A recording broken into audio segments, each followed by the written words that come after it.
No drugs in Surat city અભિયાન અંતર્ગત ગાંજાના જથ્થા સાથે એક આરોપીને ઝડપી પાડતી ભેસ્તાન પોલીસ સુરત સિટી અભિયાન હેઠળ સુરત શહેરમાં ચોરી છુપીથી નાર્કોટિક્સ ડ્રગ્સ લાવી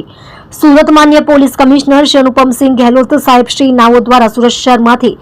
નાર્કોટિક્સની પ્રવૃત્તિને સદંતર નેસ્ત નાબૂદ કરવા નો ડ્રગ્સ ઇન શહેરમાં વેચાણ કરતા નાનામાં નાના પેડલરો વિરુદ્ધ કડક કાર્યવાહી કરવા ખાસ ઝુંબેશ ચલાવેલ હોય જે સંબંધે મહેરબાન અધિક પોલીસ કમિશનર શ્રી સેક્ટર 2 નાયબ પોલીસ કમિશનર શ્રી ઝોન 6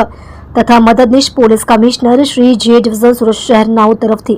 અસરકારક કામગીરી કરવા અવારનવાર સૂચનાઓ આપેલ હોય જે આધારે ભેસ્તાન પોલીસ સ્ટેશનના police inspector Shri K P. Gameti સાહેબ તથા second police inspector Shri J M. Solanki સાહેબનાઓની સૂચના અને માર્ગદર્શન હેઠળ તેમજ સર્વેલન્સ સ્ટાફના પોલીસ ઇન્સ્પેક્ટર શ્રી જે.એમ. પટેલના નેતૃત્વ હેઠળ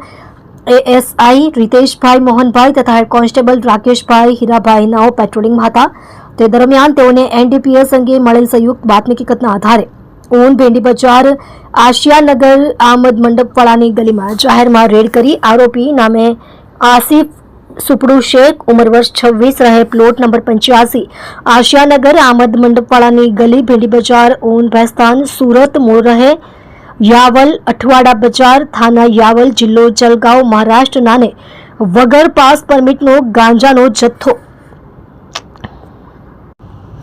કુલ વજન 213.64 ગ્રામ જેની કિંમત ₹10,882 ની મત્તાના મુદ્દામાલ સાથે પકડી પાડી કાયદેસરની કાર્યવાહી કરી છે।